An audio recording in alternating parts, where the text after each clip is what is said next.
direction la République démocratique du Congo. Les opposants congolais Martin Fayoulou et Adolphe Mouzito ont rejeté le projet de réforme de la Commission électorale nationale indépendante votée vendredi par l'Assemblée nationale pour assurer la transparence des prochaines élections. Ce texte de loi prévoit une commission électorale nationale indépendante de 15 membres, 6 appartenant à la majorité au pouvoir, 4 venant de l'opposition et 5 de la société civile. La société civile qui tient traditionnellement le rôle de président dans la CENI RD congolaise. Pour Martin Fayoulou, eh bien, le projet de réforme est un forcing initié par Tshisekedi pour que le Parlement vote unilatéralement une loi taillée sur mesure afin de préparer la fraude électorale en RDC en 2023. Fin de citation. Ambroise Kondjo, déjà sur le plan composition, 6 de la majorité pro-Tshisekedi, 4 de l'opposition, 5 de la société civile. Il y a comme un air de déséquilibre. Vous savez, moi je l'ai toujours dit, les opposants en Afrique aujourd'hui sont à prendre avec des gants. Parce que tout ce qu'ils promettent avant de rentrer au pouvoir, on a l'impression qu'ils cherchaient à goûter le pouvoir depuis, et quand ils arrivent, ils foutent du bordel. En fait, ce qu'il dit, c'est un monsieur que je n'ai jamais porté dans mon sein, peut-être son papa, en son temps, qui aussi, entre-temps, avait été devenu Premier ministre de Mobutu, en son temps-là, pour des raisons politiques. Alors, Fayoulou et Mouzito ont-ils raison de contester le format de cette réforme? Peut-être ils ont raison. Parce que Fayoulou d'abord se dit qu'il est le gagnant de la précédente élection, que c'est un jeu d'alliance que Kabila a fait avec Tshisekedi et qui voit se retrouver aujourd'hui Kabila et Fayoulou sera quelque part en train de ricaner contre Kabila aujourd'hui. Pour dire que, en fait, vous m'avez trahi, mais voilà que toi aussi tu es trahi. Ça, c'est un autre débat. Maintenant, ici, j'ai l'impression que les gens sont en train de vouloir aller dans le sens des 3-4 mandats en Afrique. Tout le monde veut aller dans le sens. Et je suis en train de lire cela au niveau de Tshisekedi, qui n'a pas une majorité réelle, mais qui a ramassé des lézards, des crabes, des crapauds pour pourquoi pas constituer une majorité. C'est une illustration pour vous dire qu'en réalité, il n'a aucune majorité. Il s'est appuyé sur les députés, les anciens députés de Kabila pour pouvoir construire une majorité, certainement avec des billets de tribution échelonnantes, qui aujourd'hui le donnent la force. Et beaucoup se posent la question, pourquoi ce silence de Kabila jusqu'au jour d'aujourd'hui? Peut-être qu'il y a un deal entre eux. Maintenant, si on laisse la composition comme telle, est-ce que ça va agir sur les prochaines élections? Fort possible. Parce que quand on est au gouvernail, il est difficile de chercher à lâcher le câble. Parce que Kabila plutôt, Tshisekedi ne voudra jamais lâcher le câble. Parce qu'il est au gouvernail, il est le président. Il va aussi vouloir continuer, parce qu'il a commencé à prendre le goût du pouvoir. Pour avoir été très dépensif au niveau de la présidence, pour avoir vidé carrément le budget de la présidence, le monsieur va vouloir continuer et faire disparaître ces papiers-là et flouer les gens et faire un deuxième mandat qui puisse le protéger avant de partir. C'est ce que je suis en train de lire, ce qui donne franchement raison à Fayoulou. A contrario, supposons que Fayoulou et autres ont tort, mais il va falloir aller regarder l'indépendance de ceux-là qui vont composer cette structure-là. Mais ça pose aussi une question. On a l'impression que dans les pays africains, à chaque fois qu'on annonce une élection, il faut retoucher la commission qui organise. Oui, d'abord, moi, je vais parler en tant qu'également acteur de la société civile aussi. Ça fait 6 ans que je dirige une association. Je pense que nos partis de l'opposition, où je vais supplier les constituants et les législateurs, que avant que quelqu'un ne crée un parti politique, il faudrait au moins vérifier qu'il ait fait une vie associative, du moins 1 an. Parce que les intérêts politiques briment souvent les intérêts sociaux. Donc, j'aurais préféré, ce qu'on a donné, j'ai lu ce matin, il y a un communiqué où plutôt ils sont allés à 5. Plutôt quand vous voyez dans l'Afrique de l'Ouest ou chez nous ici, c'est plutôt la société civile qui est minimisée. On lui donne 1 ou 2 voix. Mais ils sont allés jusqu'à 4 ou 5. Moi, là-bas, c'est surtout à cause de l'Église qui est très puissante. Donc, moi, je trouve que normalement, c'est bon. parce que si la société civile a cette voix, cette autorité, ce pouvoir, ça peut jouer un rôle. On donne 5 à l'opposition, puisque sur le communiqué que j'ai lu le matin, il dit 5 à la société civile et 5. Je pense que normalement, c'est déjà bien. Mais la question se pose toujours, quelle société civile? Je ne sais pas si c'est la même Oui, vous voyez, oui, et quelle opposition oui, étant donné qu'au niveau de la RDC, la société civile a été majoritairement constituée par des églises. Les églises ne sont pas totalement sur un parti ou l'autre, mais ils arrivent quand même à jouer le juste milieu, même si on sait de temps en temps qu'elles tombent dans le panier de l'opposition. Ce que j'essaie de dire, c'est qu'on devait arriver à un moment où l'opposition, ton adversaire ne peut pas totalement te donner les avantages avant que vous n'alliez à une élection. C'est-à-dire que quand au moins tu prends quelque chose, moi je pense plutôt qu'il est ringard. C'est dans ces termes qu'il faut le voir. Si nous sommes en démocratie, la loi doit être la même pour tout le monde. On ne va pas, parce que j'ai une majorité au Parlement, me tailler. Ça, c'est l'instance qui organise. Me tailler une instance à ma faveur. Oui, justement, c'est la loi. C'est une vote qu'on a fait.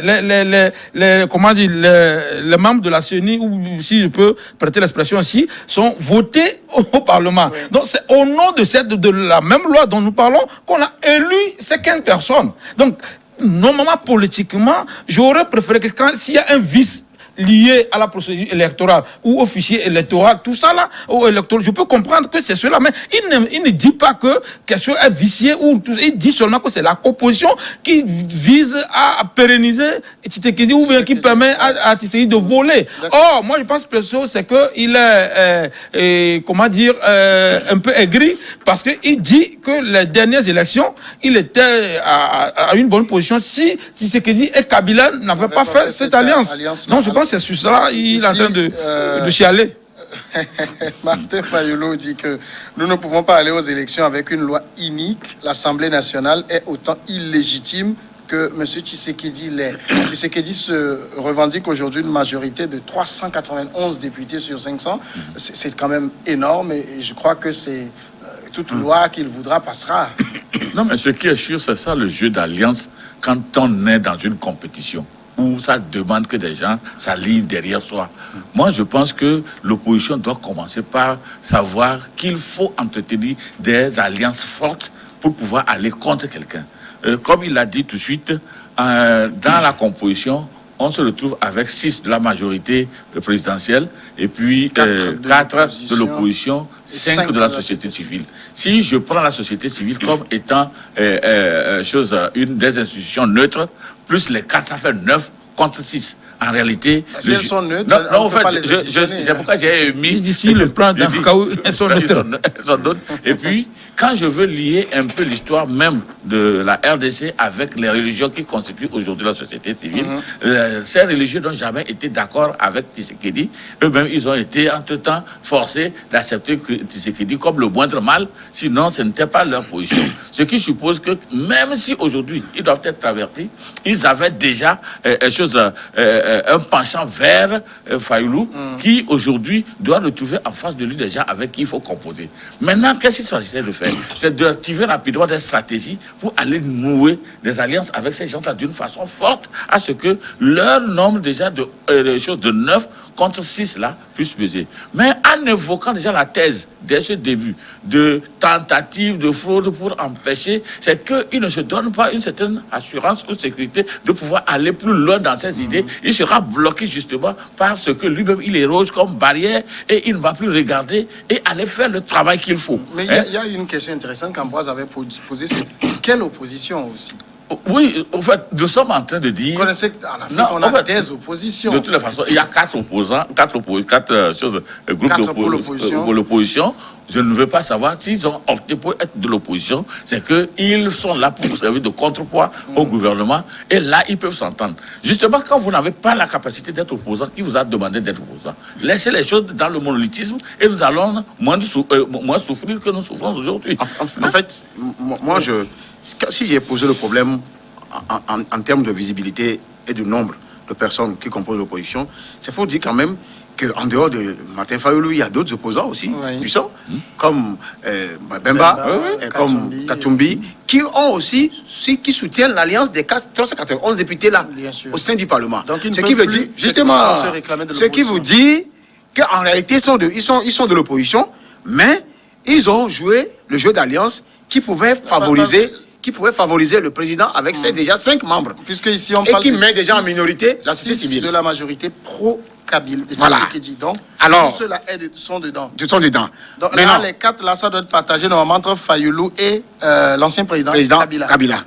Même l'ancien président Kabila, là, il faut voir, il faut faire une lecture de fond. Mais il a eu un problème avec Kabila. Je vais terminer. Pour ne pas dire que là, il est actuellement, je ne dirais pas qu'il est dans un trou, mais il est aigri, il va se déchirer de fond en âme au jour d'aujourd'hui. Et je ne sais pas, je l'ai dit au départ, que je ne sais pas s'il y avait eu un deal, parce que j'avais imaginé même un scénario bizarre de prise d'armes pour pouvoir renverser Tshisekedi. J'avais imaginé ça. Parce que c'était même pas possible qu'un président puisse laisser tranquillement les choses, les affaires à un autre, même si l'accord entre-temps a été déchiré et que d'autres formulations ont été faites dans la pratique. Et maintenant que les députés et les sénateurs se rangent du côté du nouveau pouvoir et que Kabila a aussi des militaires et des généraux qui le soutiennent, j'ai trouvé ça, c'est un miracle. Maintenant, sortant du miracle, je crois fondamentalement que la composition telle que le décrivait l'autre était dans un moment classique, était une bonne chose. Si on oubliait qu'en Afrique, le jeu des alliances et des nomadismes pouvait balancer les choses à tout moment. Mais ma question revient toujours. On va à un jeu où tout le monde devient candidat. Pourquoi certains veulent faire la loi pour les autres? J'ai pas bien saisi. C'est-à-dire, je parle de cette composition-là. Certains veulent avoir, on veut toujours que le drap soit de son côté. Pourquoi on ne fait pas une loi qui est la même pour tout le monde? On fait une compétition à jeu égal. Malheureusement, en Afrique, c'est comme ça. Même au Togo, on fait la composition au gré des partis politiques ou des forces politiques en présence. C'est ce que certains ont souvent dénoncé, d'aller à une CENI technique. Même la CENI technique, moi je dis au Togo, on peut corrompre des gens aussi là-bas. Maintenant, est-il dit quand même qu'il faut qu'il y ait des gens au sein de la CENI, qu'il y ait une réforme. Moi, il ne faut pas que Fayoulou et autres tombent dans un autre jeu. Le jeu de retour du pouvoir dans la main de la dictature. L'autre, il a le pouvoir. On peut dire de le laisser aller au bout de ces réformes pour voir si réellement la visibilité d'un changement au pouvoir de l'État congolais puisse être constatée. Moi, c'est ce qui me préoccupe en tant qu'Africain, voyant l'actualité au Congo, Kinshasa. Maintenant, lui, il est dans son jeu. D'abord aigri au départ parce qu'il n'a pas eu sa place de président de la République. Entre-temps, les jeux de 2 alliances lui ont écarté du pouvoir. Et ensuite, il voudrait monter les enchères pour avoir une représentativité plus élargie, contrairement à ce que l'on peut l'attribuer. C'est le drapeau qu'est en train de brandir M. Fayoulou et ses comparses. Alors ici, on sait aussi que ce n'est pas la CENI qui vote. Alors, pourquoi tout le monde veut contrôler la CENI? D'abord, c'est que tout le monde suppose que l'élection est toujours volée, surtout quand vous voyez nos opposants. C'est ça le souci. Et aussi, comme mon interlocuteur en face l'a dit, c'est quand tu n'as pas confiance en toi que tu accuses toujours l'autre. Parce qu'en réalité, quand tu as ce pouvoir de convaincre, de mobiliser des gens, peu importe la part qu'on t'a donnée, qu'on t'a accordée à la CENI, toi tu vas. Quand on voit comment les gens sont levés, comment les gens marchent pour toi, tout le monde sera surpris si c'est pas toi qui es élu. Maintenant, le cas où les gens, tout le monde... Les chiffres peuvent non, changer. au Togo, on peut changer les chiffres. Oui, donc le cas du Togo, c'est compris. Et c'est connu que la plupart de ceux qui marchent n'ont pas de carte. Maintenant que les gens veulent revoir ça, ça va changer. Maintenant, en RDC... Même les résultats qui sortent des chiffres, est-ce que c'est toujours les mêmes? Non, le problème, vous voyez, j'ai déployé 3 fois des observateurs sur 3 élections au Togo. Les législatives, les locales, les présidentielles. Vous voyez, tout ce que les gens disent à la télé, à la radio, n'est pas la réalité sur le terrain. Oui. C'est ça que je ne comprends pas. Ça aussi, c'est un faux problème que les gens évoquent. Non, ils ne comprennent pas. Vous voyez, c'est souvent ce débat que les gens évoquent. J'ai assisté jusqu'à la compilation. Oui. Pour comment ça se fait, comment ça doit se faire. Même les gens de la CEDEAO, avocats, c'est moi qui les ai fait entrer là où on fait la compilation. Et jusqu'à ce qu'on quittait 2 heures, compagnie, tout ça. Mais ceux qui n'avaient pas vu, n'ont pas été là-bas.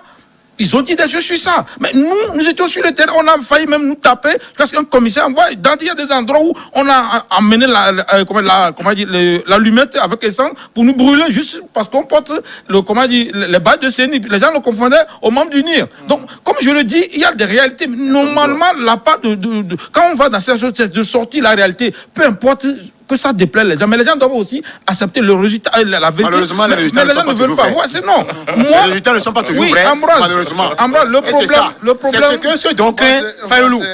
C'est ce dont craint Fayoulou. On a beau des milliers de gens, mais les résultats seront autre chose. Ambroise, je ne peux que me positionner sur ce que j'ai vu. Oui, ça c'est là où moi j'étais pas, où je peux pas dire c'est ça, mais j'ai dit dans mon rapport, j'ai dit tout ce qui s'est passé là-bas. Mais ce qui m'a chagriné, c'est que des gens qui n'étaient même pas venus ont dit ce qu'ils n'avaient pas vu. Ouais, c'est ça qui est le problème. Donc, si dans ce cas, tout le monde est sur l'opposition n'a qu'à déployer le nombre d'observateurs qu'il faut pour eux ou le nombre de délégués. Pourquoi, quand vous compilez, on dit après l'élection, vous affichez sur les portes, vous avez dans le centre, vous avez un représentant, et quand il a tous ces documents qu'il donne, vous aurez les c'est dans ce pays, on a saisi les documents de l'ANC au César.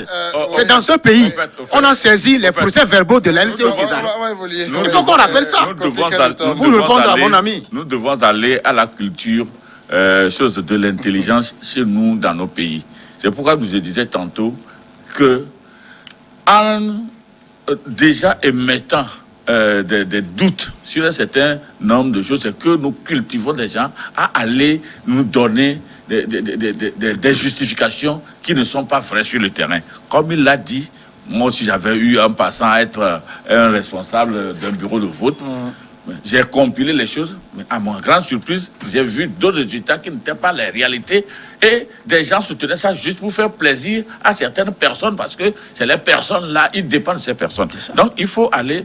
Et puis la deuxième chose que j'étais en train de vouloir soulever ici, c'est que il a bien dit, Bemba Katumbi se sont rangés du côté de Tshisekedi aujourd'hui, alors qu'on les trouvait des gens très... Moi, je trouve que c'est une bonne chose pour un pays qui est face à une agression extérieure, qui veut sauvegarder l'intégrité, que des gens comprennent qu'il faut aller ensemble pour aller sécuriser le pays et commencer par se battre pour les richesses, parce que c'est la première des choses, c'est dégager les choses. Fayoulou, donc, dans cette histoire-là, se retrouve à l'écart et devient maintenant le mal du pays. Hein? Et maintenant, c'est ça la grande. Il est dans son rôle. Il est dans son rôle. Il n'est pas le mal du pays. Est-ce que ce rôle-là, on ne peut même pas le contester, peut aider ce pays à évoluer? Maintenant, la société civile qui est là, entre-temps, si elle s'est apaisée, c'est juste, c'est pas pour détruire le pays, mais c'est pour donner une chance à ce pays de pouvoir aller de l'avant. Et maintenant, on lui a donné 5 places. Et je disais, le jeu aujourd'hui, c'est sur le terrain. Il faut savoir faire des compositions, des alliances pour pouvoir avoir la masse derrière soi et démontrer à cette population que vous êtes capable de faire son bonheur. Et en ce moment, je pense que les choses marcheraient. Merci beaucoup. On va passer maintenant à la pause et nous revenons pour le Togo.